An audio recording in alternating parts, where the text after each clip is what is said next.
Uh, okay, and we're live. Are you live? Say it live for you. It looks live from this end. It went from Okay. off air to live. All right, great. It's live. All right. Welcome everyone. Welcome to you have reached another local maximum. And is that a good thing or a bad thing? Because we're trying to get out of it, aren't we? Yeah, but in order to get out of it, you have to kind of figure out where you are right now, and then sort of think a little differently. So that's what you need the show for. You have to recognize that you have reached the local maximum. Right. And so, yeah, it's okay to hang out in the local maximum for a little while. You're not going to get, it's not going to kill you. Talking about it and trying to think a new way will help you reach another local maximum. And that's what we help you do on the show. So welcome everyone to, what is this, episode 65. And my co-host Aaron returns today. Aaron, welcome back to the show. It's good to be back. 65, just in time for retirement. Yes. Like I said, I've now done more. I said last time I've done more local maximum shows than I did Max and the Wiz shows at WYBC at Yale. So that's pretty exciting. Brings back memories. Yeah. You were on that show too, weren't you? I'm trying to remember. I'm pretty sure I was in the studio once. You were. And I think I called in more than once. Yeah. Another thing that's unprecedented on the show, and by the way, we're going to get to our main topic of the day just before anyone worries that we're not going to do it, and that is going to be how to estimate the probability of an event that has never occurred. So I do want to talk about our my previous interviews and a little bit of news before we get into that. If you're just here for the probability thing, I guess you could skip over that. But this stuff is important to me. So first of all, the unprecedented thing that I want to talk about first is the fact that I just did 5 interviews in a row on the local maximum. A lot of people want to be interviewed by this show, so that's pretty cool. Did you listen to them? I did. Yeah, I've got them all under my belt now, and it's good. It's hard to believe that it's been that long since we've done a show together. Right. So I did Hillary Mason on machine learning research. That was very good, and and also a little bit about getting into data science and careers. And along the career trajectory, I spoke to Bethany Crystal from Union Square Ventures. And then Mark Sanadella, CEO of The Ladders. So that was a really huge kind of career-oriented episode, which I think is going to help people, anyone who listens to it. I know I wrote some... I changed my resume around a little bit after talking to him. I don't know if I'll ever get to use it, but I probably will eventually. But I definitely got me thinking about it a little differently. I don't know. Yeah, I've always struggled with what I thought was kind of his number one point with a bullet from that, which was you need to have quantifiable things listed in your experience. It's way harder. I made this thing better, or I worked on this project. You need to say how much better you made it, or how much more revenue you brought in because of that. And I've always struggled with that because I'm very much your classic engineer. I go into my engineering silo, and I think that revenue and profits and all that's salesperson stuff. I don't have to worry about that, but it's short-sighted to think of it that way, unfortunately. Yeah. I even have a hard time being like, okay, how am I going to measure my own goals at work? It's something worth thinking about. Yeah, well, and that's something that they always say when you're in the goal setting process, is the key to a good goal is to have it be among several things, something quantifiable. Otherwise, you'll never really be sure if you've attained it. Yeah, it's quantifiable only like 10% of the time, but I guess that's can you quantify to quantifiable? Maybe my goal is to make increase the number of quantifiable goals by 20% this quarter. See, that makes me uncomfortable with how slick and salesman-y that starts sounding. Yeah. All right. And so the other two were more, I guess, news-based and sort of got us into like the moment we're in today with our society and with technology. And they kind of played off each other really well. The first was Facebook versus capitalism, where I spoke to Michael Bronspiegel about how Facebook is I don't know if I want to make a better word, like attacking his capitalism page. And the other was Denise Hearn with her book, The Myth of Capitalism, talking about the monopolization of big tech. And there were kind of counterpoints to each other. But I think that there are despite being on way opposite ends of the spectrum, there's kind of a common problem here. Yeah, those certainly seem to dovetail together, and I knew ahead of time that you were going to be doing that live interview with Denise, and I had expected her to take a very different position, even seeing some of the material that she was going to be presenting, and maybe that's more on me that I was preparing to take an adversarial position, but while you certainly did not. I'm also very good at finding common ground. So well, yeah, it's you certainly weren't 100% aligned, but there was also a number of things that you very much agreed on. So it's good to establish that at least there's some common ground. We agree on a couple of things, and maybe our solution to this problem isn't the same. Maybe our exact read on what the nature of the problem is not the same. But we recognize a lot of the same symptoms, and we're trying to work towards similar outcomes.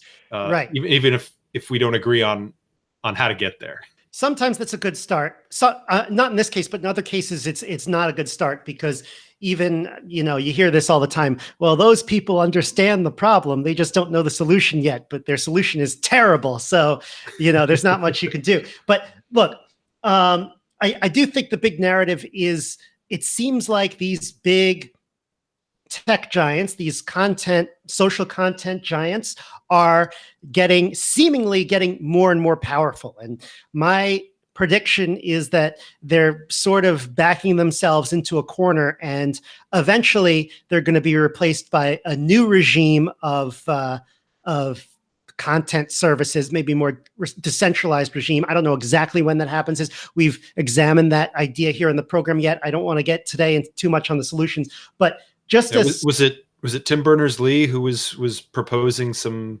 paths to that kind of a Tim Berners-Lee approach, and we talked about among this, others, certainly. Yeah, we talked about this in a previous episode. I want to say it's episode. Now I've got to go look it up. I sprung that on you, so you got to do some homework on that. All right, so hold on. I'm going to look it up in the archive, because one of the earlier episodes this is what you need a producer for to do this while you're recording live, or at least a research assistant. Yeah. All right. So it was called Facebook Data and the Election: Decentralization to the Rescue. So episode 6. We're still talking about this stuff, but that was sort of Chris Dixon's article.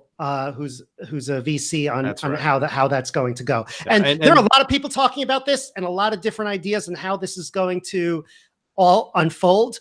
But I see a lot of smart people sort of saying very similar things. So this is definitely something that we can cover over the next few years. Yeah, it's certainly going to be coming back.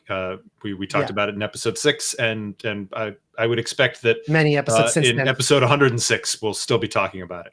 That's coming up. That's less than a year away. So a year is a long time when it comes to technology. Yeah, but not in this issue. I think this issue will still be there, probably in 4 years. Well, I don't know. I really do believe. I feel that in 5 years, the conversation on this will be totally different. I think in a year it'll probably be the same, but we'll see. We'll hold me to account in a year and hold me to account in 5 years, and we'll find out. So I just wanted today, before we get into our main topic, to just present a couple articles that I think are like a sign of the times. First is one just from today, which is that this is an article from NPR, but this is a big news story coming out today. Facebook bans dangerous individuals. Now, you look up the individuals; they are pretty. They're not people that I would say I'm at all aligned with. Sort of white supremacists and Louis Farrakhan, and who's that other guy, Alex Jones, who we've talked about on the show. Alex, of all those characters, people tend to have the most visceral reaction to Alex Jones for some reason. Even when compared to the really like the people stoking like religious and racial hatred directly, which I find interesting. But anyway, I just want people to realize, because a lot of people who listen to podcasts, a lot of podcasters are pro free speech. They want to have a lot of voices. Podcasting is very decentralized, based on RSS feeds. So a lot of people listen to podcasts don't realize, why people inside these tech companies are doing it. And so I found a quote from this article that I wanted to, from Media Matters, that I wanted to, I wanted to repeat, but then I also want to tell you what my experience is. So the quote is, "The timing is never an accident." Angelo Carusone, president of the liberal organization Media Matters, told the Post. It's interesting that NPR called them out as liberal organization. "The reality is people are getting killed. There are mass shootings and mass murders that are clearly being connected to ideas like white genocide, which are fueling radicalization. The conditions have changed. When you have these massive catalyzing moments that are connected to real life consequences, it put pressure on Facebook and others to look in the mirror." So, I mean, I've been watching the news coverage of a lot of these shootings, and it's really terrible to see, people going into places of worship now. But I feel like people in the tech industry are internalizing this. Like, this is my fault unless I go to my manager or I go to my executives and I say, no, like we can do something about this because our allowing so and so to speak is has a causal relationship with these shootings. And I'm not going to get into whether, how to prove or disprove that, but people are definitely internalizing that idea. They see this stuff on the news and they're like, oh my God, that's because of me. And we have to do something about it. And free speech or open debate is not really in people's minds right now. And that's where we're at in tech in 2019. There are a lot of valid concerns on the table there. And I'm going to try really hard to flip my rant switch and flip it right back off in a minute or less. But okay, give it a shot. So the problem here is an issue of censorship and when and where that is appropriate. You've got the case of, in Germany you can't publish Mein Kampf, and in New Zealand you can't publish the manifesto or the video feed from the recent mass shooter there, and there are cases when I'm fully on board with choosing not to publish, but mandating not to publish I'm uncomfortable with. So there's something that the media has started to get on board with, which I'm fully in support of, and that is in the event of a mass shooting or one of these vehicle attacks or suicide bombings. Jump in for a second. Like, those countries, well, particularly Germany, don't have the same history of freedom of speech. They're coming from a very different place than we are.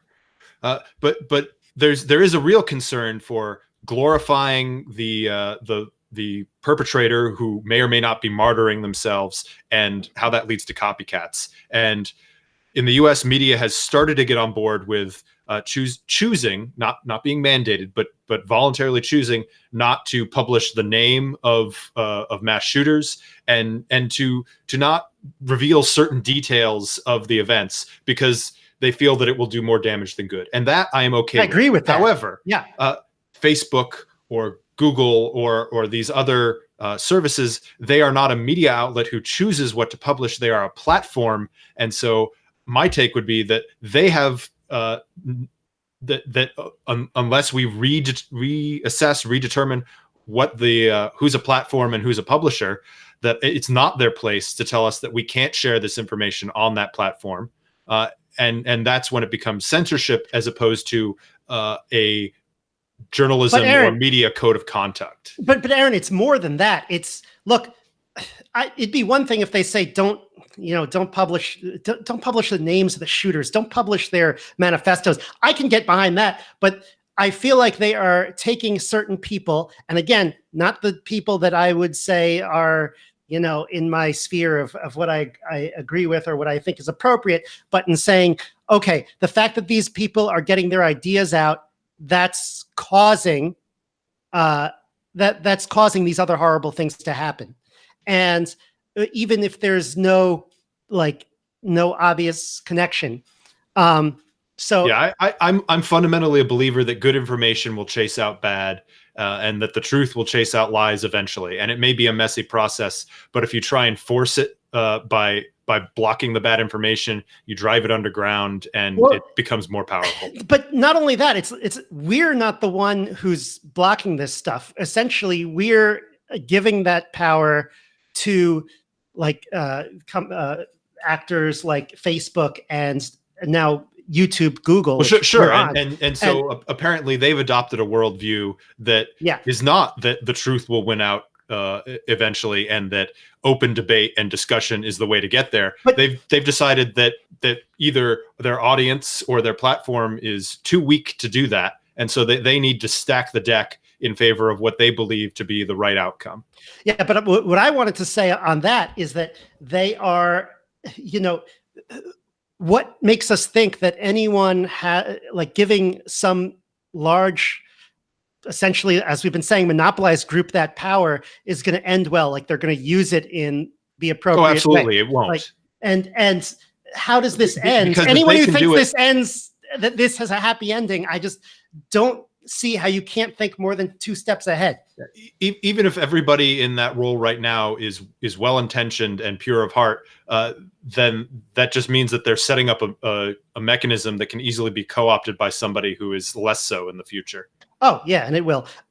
So another one that I wanted to post, and I'm just going to quickly go by these for lack of time, but from an article from a month ago that the YouTube executives ignored warnings and let toxic videos run rampant. There's a lot of negative publicity on their algorithm.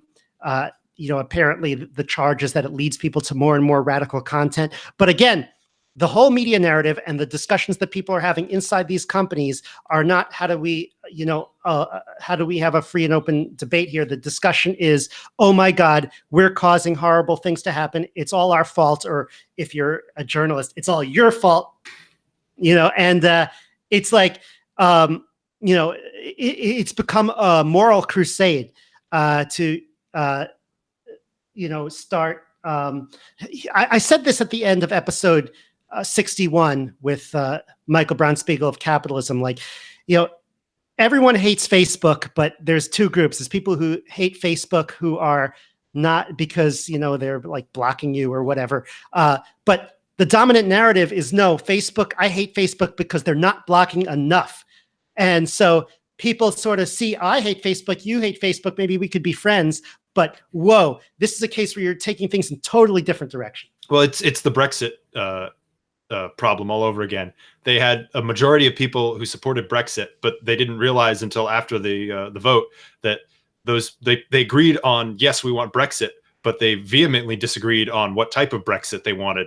And so that's why they haven't been able to actually come to an agreement on how they're going to do it. So they're stuck. I don't know if you have time to dive into that analogy. No, I'm going to throw that grenade and run away, and we'll deal with it at another time. All right. Do we have anything else to talk about on this topic before we move on to move on to probability and yeah, I'll mention 2 things really quickly. Okay. One is actually it's a podcast that I listen to, but he also has a YouTube channel. It's Popular Front. And he covers basically conflicts and war zones around the world that aren't necessarily getting mainstream media coverage. And part of that is he's made a number of documentaries and sharing footage from places like the Ukraine or Syria or Iraq and Afghanistan, where he's done field reporting. And apparently YouTube has chosen to block him from monetizing his channel, claiming that it depicts violence, which is not inaccurate. There are violent things happening in those videos because he's reporting from a war zone. But his counterpoint is nothing that I'm posting in these documentaries is any more violent or more controversial than what you're seeing on like the BBC or Sky News or CNN. It's just that I'm one guy freelancing in the world of conflict journalism versus a huge multimedia or multinational corporation, and so I'm unable to make a penny off of this while they're just rolling in the dough. And it's unfair that not only can he not monetize it, but he can't even get a response from YouTube trying to straighten this out. Yeah. So I don't have an answer to that. Just an example of another case where the censorship is, whether it's real people making those decisions or the algorithm, it's doing so with an uneven hand. Yeah. And we'll throw a link into another article about concerns on the side of Instagram. I guess they handed down some new standards for how they're going to censor and moderate their material, but there are some serious concerns about how that's going to be implemented, and that it's going to be uneven and going to have a disproportionate effect or a lower threshold for what gets censored for women compared to men, particularly on the matter of sexually suggestive or indecent material. All right. I think that we can come back to this in a future episode where we can go through this is all not the going to be socials. solved anytime soon. So it's We could ripe do- for a return. I think we go through all the socials and go through the specific problems that they're having and compare and contrast. That would be a good show. But for now, let's get back into the question that I think you brought this On to question the main up. topic. Yeah. So what are the strategies for coming up with for estimating the probability of an event that has never occurred before? Now, before we dive into it, I want to ask you, this question, I think you originated it. I don't know if you did or I did, but if it was you, was there something that prompted that question in your head? Was there some, or was it just I can't think of a specific event that I want to be able to predict, but more so just the whole concept of black swan events, and maybe maybe you're gonna kind of bootstrap a little bit to it this way, but I kind of break it into two different categories. There are these it's never occurred before, just straight up never, and then there's it's never occurred before in my lifetime. So from my perspective, it's functionally never occurred before, but we may be able to get some information on it from a historical context. Yeah. So first of all, I think, you should try to be able to, this is not an impossible question. Like we talked about subjective probability in episode 21. So you should be able to come up with a personal kind of a probability measure. You could try to measure in your head, what is the likelihood of an event happening? If that probability is important to you, you should be able to try to estimate it. And there are some strategies that I'm going to go through now. I'm not going to go through like the mathematics of it. I'm going to go through a little bit of the philosophy of it and a little bit of the overall techniques of events that have never occurred. But first of all, I want a little thinking point for you, Aaron. And the first statement I want to make is every event that you could think of that you want to estimate the probability for has never occurred before. There is no probability that you could give me for an event that has occurred before, and the reason is that try to think of a counterexample. Well, so I guess this may be getting a little semantic, but it is. But we need to let's dive into it. Come on. You're saying that if something has occurred before, then it has occurred, and maybe I should rephrase it as, what is the probability of something occurring again that has occurred before? Well, and the thing is, it never occurs in exactly the same way. Even like something is going to be different. For example, the timestamp. When it occurs. Okay, so this gets into the whole philosophical, you can never step into the same river twice. Exactly. And you could never, if you think of something very deterministic, like rolling a die, right? If I roll a die right now, it's a different event than all the die rolls that you've seen in the past. And so it's my current roll of the die is an event that's never is an event that hasn't happened yet, and it hasn't occurred before. And so you're still estimating, okay, what's the probability of 3 is going to come up? You're still going to say 1/6, but you are instead kind of lumping it in with other die rolls that you've heard about, and so it is, and especially in the real world, I want to return to this idea of there's definitely a spectrum here, and let me get to this in a minute. I have a couple more thinking questions to go into. before I dive into that. The second thinking question is that an event that has already occurred has probability 1. And so this is another mind-bending thing, because let's say I rolled a die. Let's say I rolled that die and a 3 came up, and I asked you, what is the probability that I just rolled a 3? Well, the answer is 1. 100% sure that I just rolled a 3 because it's already happened. That is assuming that you have perfect knowledge. Right. So the probability is actually a little bit less than 1 because you might have gotten fake news. You might have someone wrote it down wrong, or you might not believe your lying eyes, or something like that. And where this could come into play significantly is in the historical record that we may say, well, this happened. And we believe it happened because of these primary sources and this physical evidence, but are we absolutely sure that this is actually what happened and that there is no other alternative explanation for where that evidence came from? Right. But yes, from a philosophical point of view, if something has happened, then the probability of that event is indeed 1. Yes. Right. But that sort of gives us an interesting. So let's suppose that I'm walking down the street in, let's say I visit Cleveland, and I'm walking down the street in Cleveland, and all of a sudden I see you there. And I'm like, Aaron, I didn't know you're in Cleveland. I didn't know you're walking down the street. What are the odds? And you'd be like, the odds are 100% because it just happened. Well, but that's a useless. Well, that's a functionally useless piece of information. What would be useful is if 60 seconds before you saw me, someone posed you the question, what are the odds of you running into Aaron on the street in the next 60 seconds? Yes. And you would make a prediction. That's useful information. And that's often what we're talking about. But once you see me, you update that to, oh, well, the probability of that is 100% because it's already happened. Yeah. So, right. So oftentimes when we talk about the probability of events occurring, it's the probability. It's you kind of have to think about this a little bit. It's a little bit of a mind game, but it's really your subjective probability of the event occurring given the information that you had and the techniques that you had before the event occurred. Yeah. So from a Bayesian point of view, that Cleveland scenario, it was Cleveland, right? I don't know why I chose Cleveland. There must have been a reason. So you completely unexpectedly encounter me in Cleveland one day. Right. Yeah. So yes, there's 100% chance now that you have encountered me in Cleveland on that day at that time. Right. Only because I've never been there. But that information is of very little use, except for the fact that now, if you were to ask the question, what are the odds that I encounter Aaron in Cleveland again tomorrow, given that I saw him there today? Well, you're going to give that a much higher probability now than you would have prior to that encounter in Cleveland. Well, yeah, because I know you're there. Right.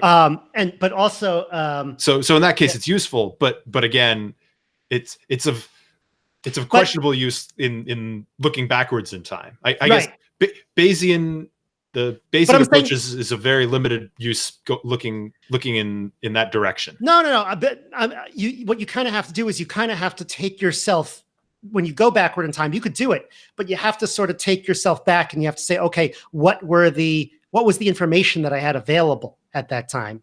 And then the interesting probability number that you want is based off of that information, not the information that you have now.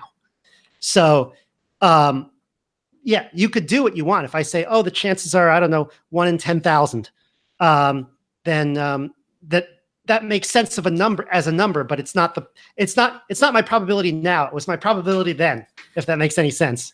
Well, right.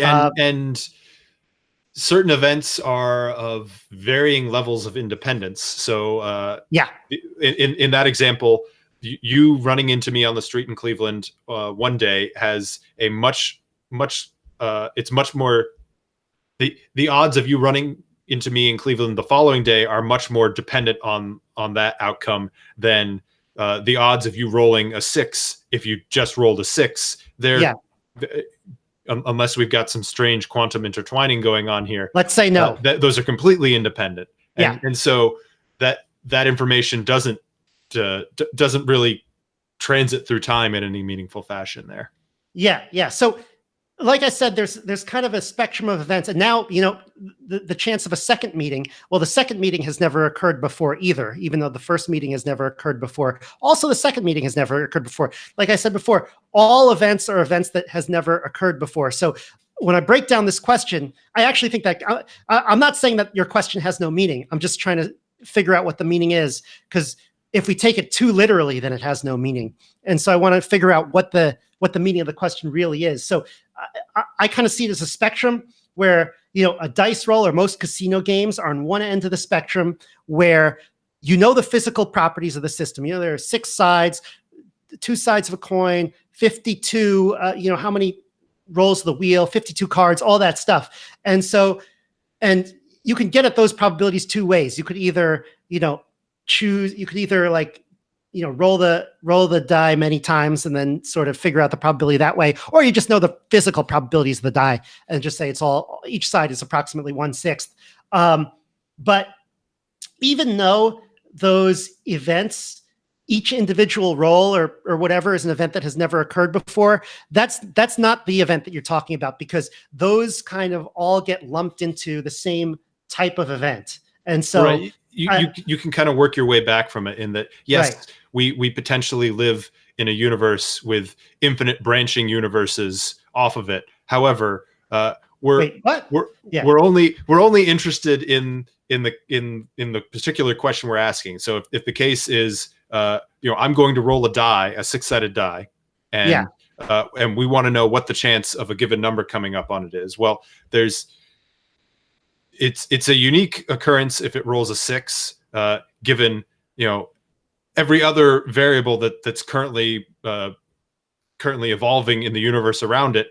There could be many cases where I roll a 6, which are all unique and have never happened before. But in the context of that question, it only matters, is it rolling a 6 or not? Right. So you can kind of collapse that universe back down somewhat into the particular cases we're interested in. Well, to think about it another way, assuming that none of those other things influence that, right, which to some extent is true. Yeah, in episode 57, I talked about the idea of using analogies, an argument by analogy, to try to figure out what the what the probability of something is, and each roll of the die is completely analogous to another one, and so that's sort of what I used. And I think what you're looking at are events that maybe have no obvious analogy associated with them, and so you can say they've never occurred before. So like you said, something completely unexpected, a black swan. There's also events that have never occurred before, but well, let me ask you about this event, and I have it further down a little bit. But what is the probability of a meteor striking a city? And let's say we have some threshold doing X amount of damage or X amount of casualties. That has never happened before. Is that the type of event that you're thinking about? That could be one. The classic example that I'm trying to remember which podcast I heard about this on, but I feel like it's come up numerous times in the last few months, is the Trinity nuclear test. Okay. So this was the first man-made nuclear detonation. It was in New Mexico, and part of the concern, because they'd never had this type of reaction before. There was a theory that it would literally catch the atmosphere on fire and destroy the Earth. Much like when the Large Hadron Collider was turned on, and there was a non-zero chance that this could create a black hole that would end existence as we know it. Wait, what? Wait, slow down. I believe that was the Large Hadron Collider. I never heard of this before. Oh, well, now I'm going to have to do the research on it. Well, that's crazy, man. Okay. So okay. I'm doing some chemical reaction, some nuclear reaction. I don't know. Well, look, I don't know the physics of it, so I obviously can't give a specific answer. But those are also, let's just say, okay, those are also the type of things we want to know. Can this destroy the Earth? Obviously, the Earth has never been destroyed before. Another example I give here is the probability of an American living to 120 in the next 20 years. So I looked up list of oldest people. I think probably there's been an American who's lived to 120, but not verified. So that is an interesting question because there's a lot of factors that could go into that. First of all, there are certainly plenty of people who are over 100, right? Who can live that long. There's no evidence that suggests it's impossible to live that long, other than it hasn't happened yet. And so that's another one that we want to estimate. So again, without diving into these particular examples, and again, if someone has some specific insight into these specific examples, I'd like to hear about it, localmaxradio@gmail.com. But I want to also refer to episode 57 again, because the way that we get to these things is we're always looking for analogies. That's the only way that we know things. And I kind of go back to this. I don't think I've spoken to you directly about this, Aaron, but I kind of go back to like the main assumption that I always have to make. And that assumption is that there is some regularity in the universe. And so by that, I mean that analogies sometimes work is another way to put it. Not that the whole universe is regular. You know, I'm sure you've heard of the Einstein, like, God doesn't play dice, or God does play dice, right? Well, I suppose another way to look at this would be... Well, hang on, just to finish my point. Go ahead. It's not, I'm not saying God plays dice or God doesn't play dice. I'm not taking a position on that. The only position that I'm taking is that there's some regularity. Like if you look at a picture, like each pixel is somehow related to the pixels around it. Not always. You could have a random pixel, but if each pixel has no relationship to any pixel around it, you essentially have a picture with no information.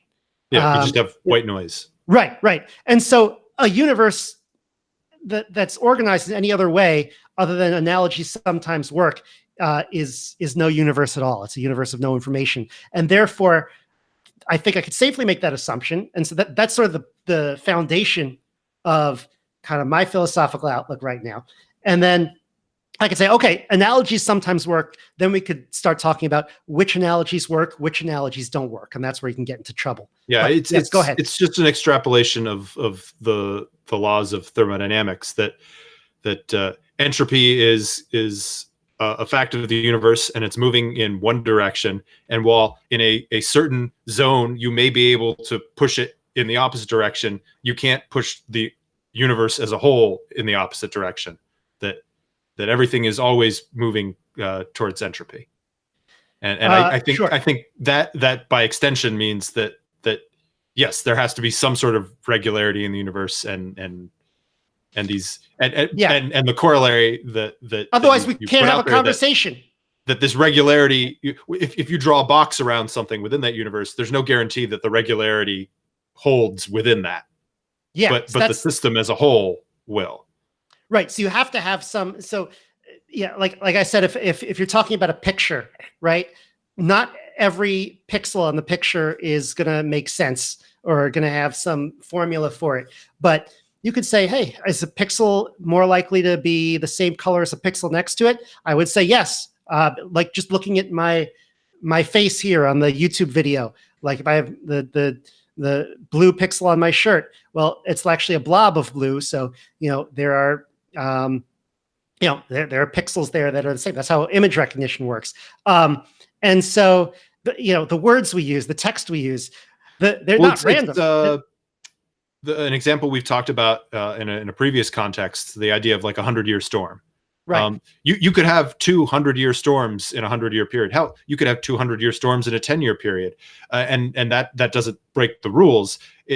But if you expand your view to a long enough time frame, then yes, it will appear that they're happening on average every 100 years. Either that, or you've messed up your scale for what a 100-year storm is based on bad input data. Sure. If you could say, well, there's climate change, then you could say, well, the game has changed. And so you could have that argument as well. So it gets a little dicey in there. I want to give I have a few more examples written down here, and we can go through each one. One I actually pulled from this book, which we spoke about on episode 0. It's the theory that would not die on Bayes' rule.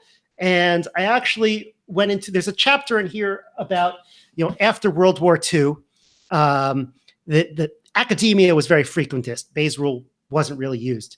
And the area where it was used, and this was recognized by a guy named Arthur Bailey, was in insurance. Well, why insurance? Well, you have to use what works in the insurance company. And so they had to incorporate priors. Right, exactly. And so they had to incorporate priors. And one interesting example it goes into is, and this came up at a company's Christmas party that was like insurance company in North America. It's funny, in the book they said it was the CEO or something was dressed as Santa and asked someone this while they were drunk. But I don't know if that was I could have written that wrong. Or maybe he said, I don't want to, I'd rather not give you an answer after a few martinis or something like that. But anyway, he asked, so they're insuring airlines, right? And so he asked, well, what's the probability of a midair collision of two planes? Never happened before. Two planes colliding in midair was not... certainly not in commercial flight. Right. And so it essentially, the probability would go to zero, or they didn't know what to do.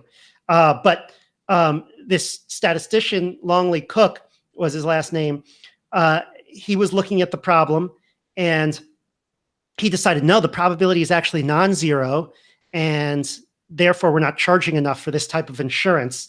And he actually extrapolated based on,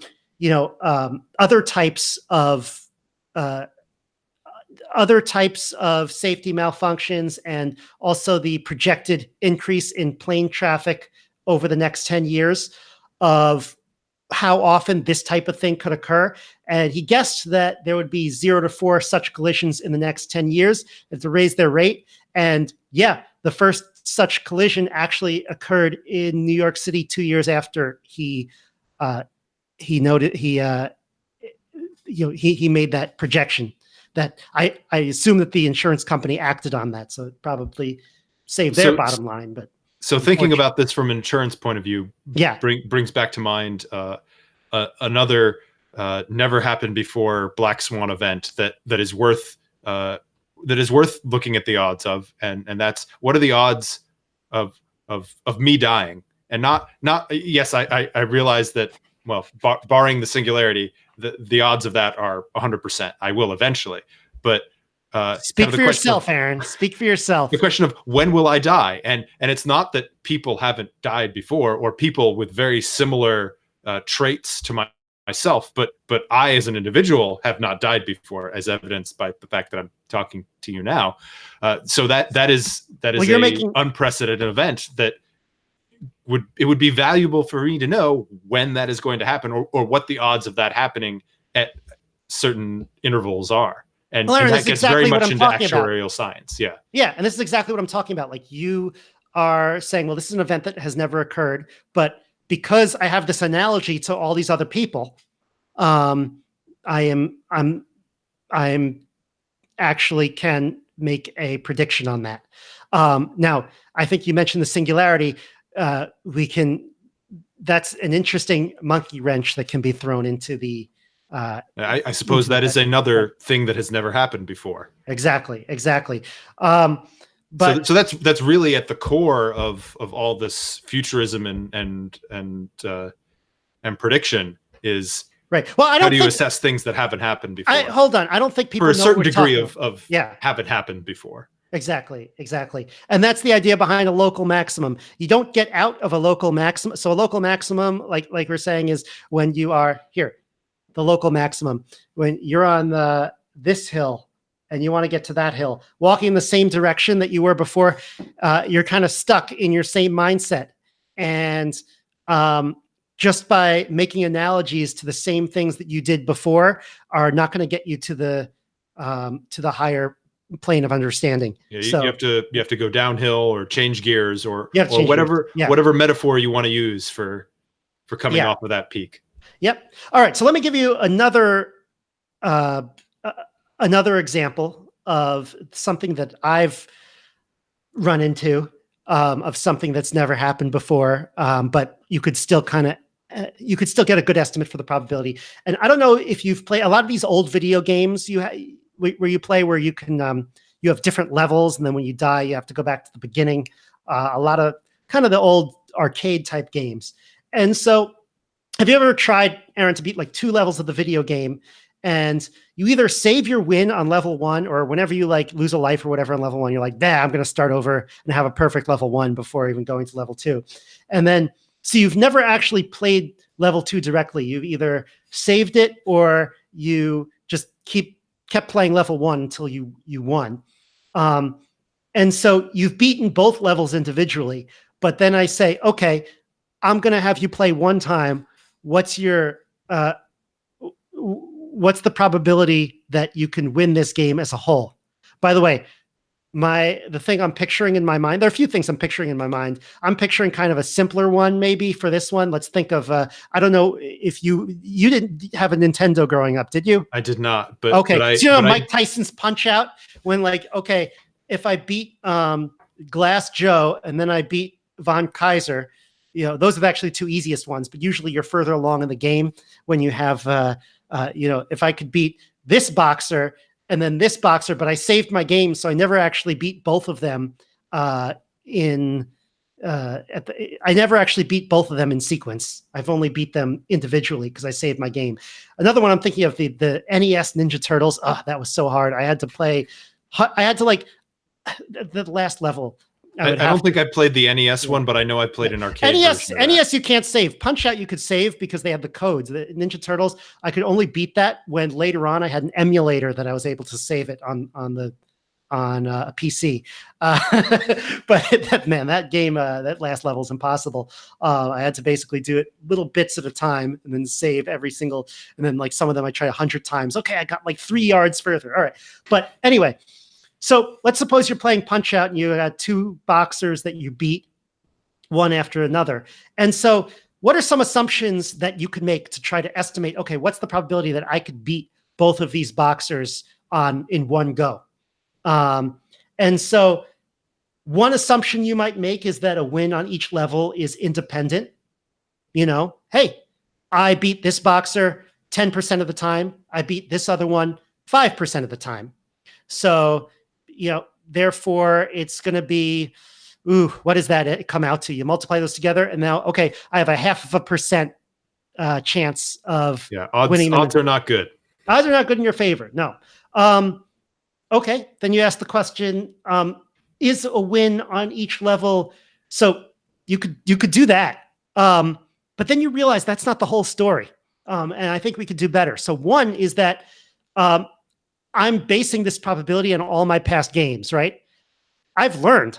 I get better and better each time I play. Or maybe it's been 3 months since I've played and maybe I've gotten worse. So and we're assuming that the game isn't also learning and getting better, which in the case of these games, it would not. In these games, it would not. Similarly, ththese games, as far as I'm aware, you basically reset in between levels. It's not like you're carrying over, any sort of strength buff or health, depletion in health that you incurred in the previous level. Right. So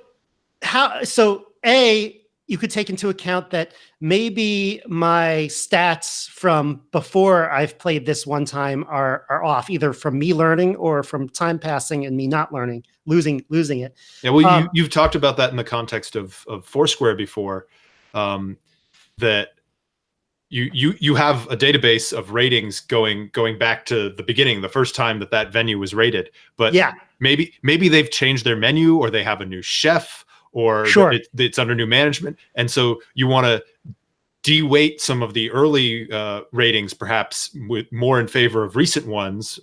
So that you don't have too much of a skew there, a bias. And in this case, we could maybe make an assumption. There are a few assumptions we could build in, like maybe I'm more likely to get better by playing more than get worse. I think that's a fair assumption. Things like that. And then, but you may also be more likely to get tired if you're playing 2 levels in sequence and have decreased performance. Absolutely, timing compared matters. to playing them independent. Right, and so, or you might get into the groove. Right, and so that's a question. Let's say there's 10% chance I beat this bad guy, and 5% chance I beat this other bad guy. It's the Punch Out guys are always portrayed as bad guys, but I mean, it's just a game. I don't know. But anyway, that game was really weird. They were very like ethnic stereotypes, very racially insensitive game. But could not and perhaps should not be made today. No, definitely not. So another question is, are the two levels independent if I have to play them in sequence? And I think they're somewhat close to independent, but not entirely independent. And then we could think of ways in which they might break independence. So for example, again, like you said, I could be tired or I could be really focused. And so if I beat the first guy and there's a 10% chance, maybe beating the second guy isn't a 5% chance. Maybe that goes up to 10%. Does it give you psychological or some other form of momentum? Even if there's not momentum built into the stats engine of the game, but into the user input side. Right. Exactly. And so there could be a number of things that make them not independent. So consider those as well. There's so many things that you could put into a statistical model. You oftentimes can't put all of them in that you want to. You often have to pick, okay, these are the important things that I want to consider. And after that, the cost of incorporating more information exceeds the benefit I get by getting a potentially more accurate probability.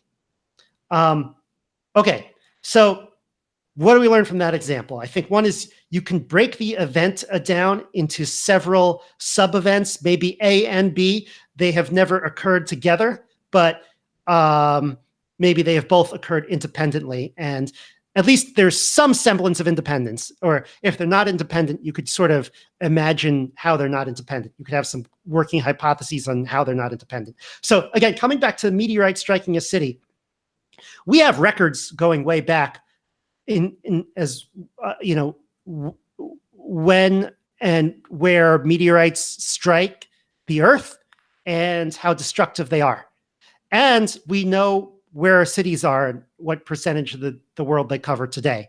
So we have those two data sets. So they're cities existing, that's an easy one, and meteorite strikes happening, but we have them going back like on a geologic scale, not in modern history. We have a little bit in modern history. There's one in Russia, but very, very few. And so I think you can get a more accurate number there. Again, I haven't calculated these numbers directly, so it's going to be very small, but you can get a number as to how likely that will be in any given year, say.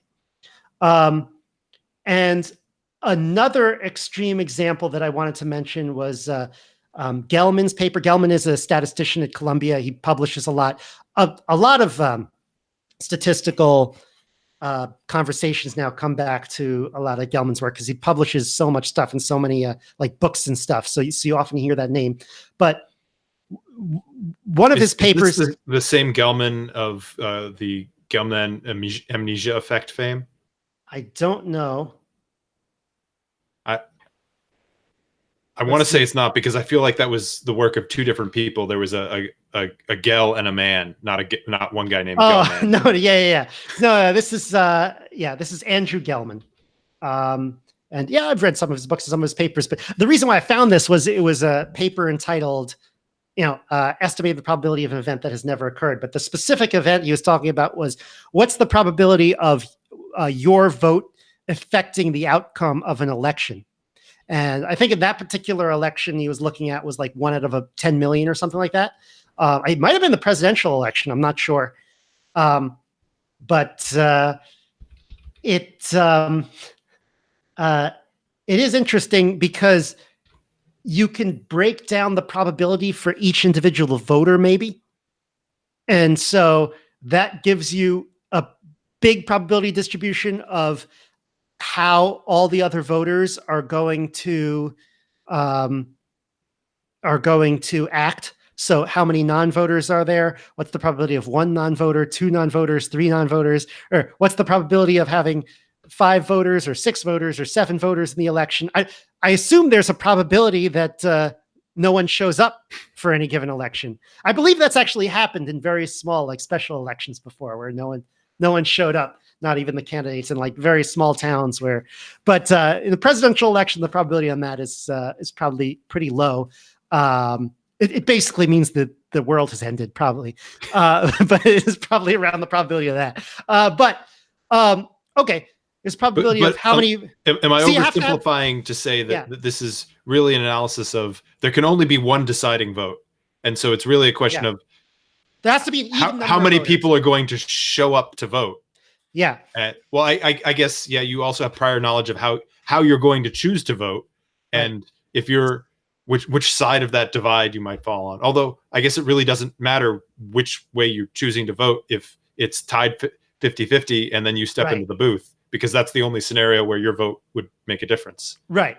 And so, and so they actually estimated a probability for this event that has not occurred and probably for the presidential election will never occur.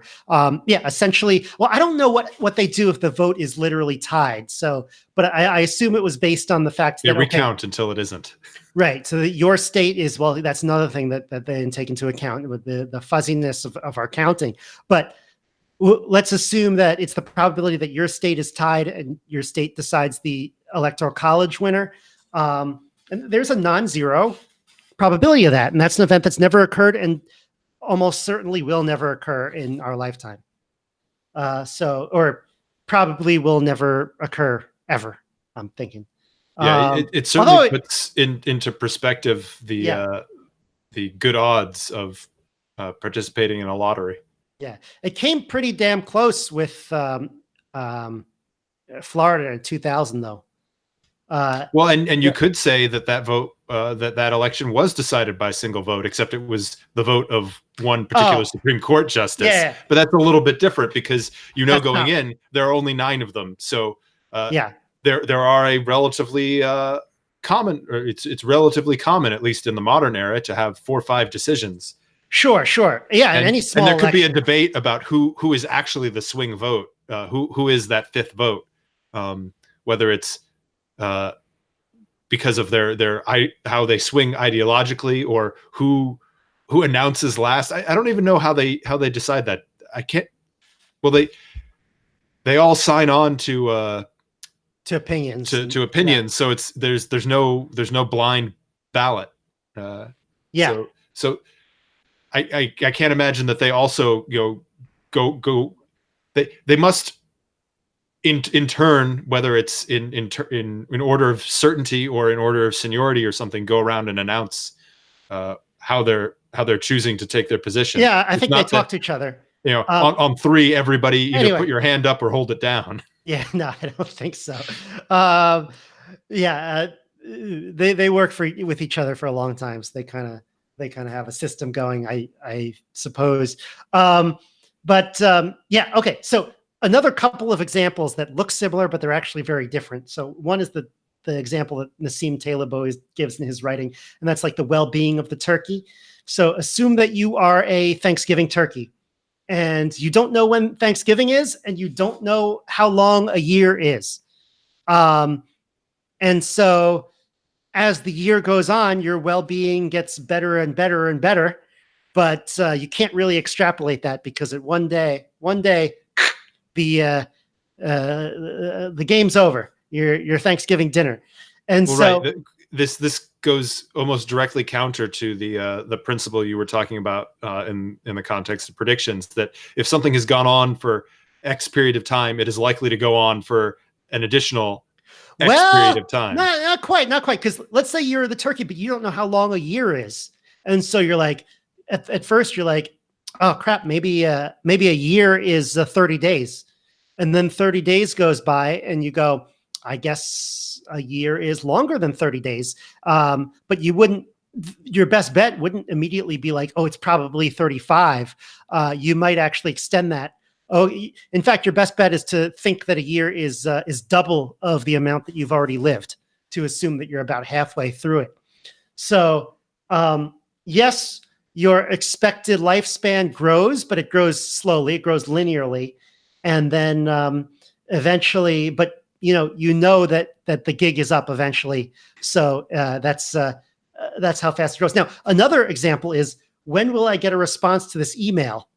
I don't know if you've experienced this, but like you go 1 day, 2 days, a week, 2 weeks, and then eventually you start thinking, huh, I'm never going to get a response to this email. It's not like if I wait a month, you're like, well, I'll probably get a response in 2 months, or I wait a year. I'll probably get a response in another year. No, the probability just quickly goes to zero. Like this is an event that will never happen. And so there's one that veers one way, and there's one that veers another way. I mean, the probability of an event not occurring the next day grows in each case, but they grow in very different ways. In the turkey's case, it grows a little bit. Like I'm a little less likely to die today than yesterday than I was today, because I think a year might be longer. But in the case of the email, no, I'm way less likely as the days go by. I'm way less likely to ever receive a response to this email. So that's another one. Are you in the turkey situation? Are you in the email situation? And if you're in the turkey situation, like I said, the turkey might assume that the year is, well, if the turkey doesn't know that there's a Thanksgiving, then you're in a problem. It might think it's an email situation, things getting better and better. And so that's another thing to watch out for. But can you estimate, when that event is going to happen? Like, let's say, well, I know for certain it's not 10,000 days. So, maybe you can extrapolate based on that. Again, very hand wavy, but it's just, do you see what I'm saying? Two very different situations. You have to figure out which one you're in. I think the metaphor kind of falls apart when I try and ask this question, but okay, go for it. So if you're the turkey, yeah, how do you know that? I mean, what can you take in as what inputs do you get in that situation to identify whether you're a turkey or an email?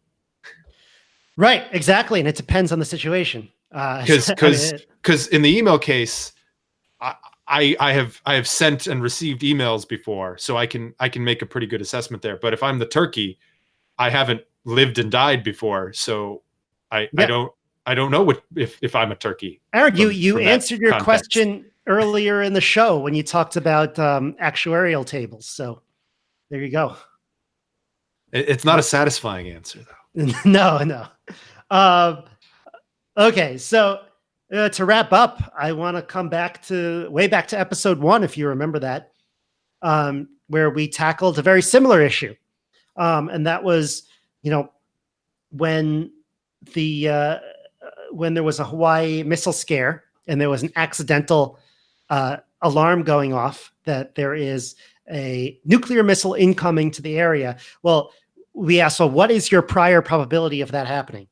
And that was essentially trying to come up with a probability for something that has never occurred. And so, again, I think it's similar to the case with the guy who had to figure out the probability of two planes colliding midair. Not that there's going to be 0 to 4 cases of that happening in the next 10 years. Just sort of similar in approach, where we can look at historical analogies, and you sort of want to understand the mechanism for how and why that might happen. And I think the bottom line is you're not completely stuck. There are techniques to do this, and the techniques are analogies, breaking it up into a sequence of events that all have to happen, or that maybe have better analogies and that have happened before, and then combining them, and then trying to use your experience to figure out whether they're independent or not, and try to estimate how things change over time. And that's the approach I could take. I don't know. I feel like I gave many approaches here. So if you ever run into this problem before, I know it's not organized in a nice little checklist that you might get from a textbook, but that kind of concludes my initial discussion of it. So what do you think? Well, the last example you brought up with the ICBMs, it reminds me of there's a saying that I'm probably poorly paraphrasing, but it's something to the effect of we've never invented a weapon that we haven't then used in war, and that's a very ominous. The unspoken counter to that is, except for all the ones we haven't used yet. So, for example, nuclear ICBMs as a single data point there. Yeah, that's an interesting point. That doesn't. it only holds true with the caveat that except for all the cases where it isn't true. That means it's not Which, true. yeah, which makes for a weak argument. I mean, but it's a catchy phrase. Yeah, but you could use a time box on it, like within 100 years. Well, or right, something. because so that's kind of what I was thinking in terms of if we wanted to estimate the likelihood, is there a consistent window on the time between development of a technology and its deploy and its use as a weapon that we can see as a trend over history. And of course, you can't just take the numbers on that. It's are we in an era where history is literally accelerating? And but that's kind of how you would have to potentially approach that. So here's a question. Is the ICBM a turkey or an email? Ooh. I hope it's an email. I think. I hope it's an email. Yes.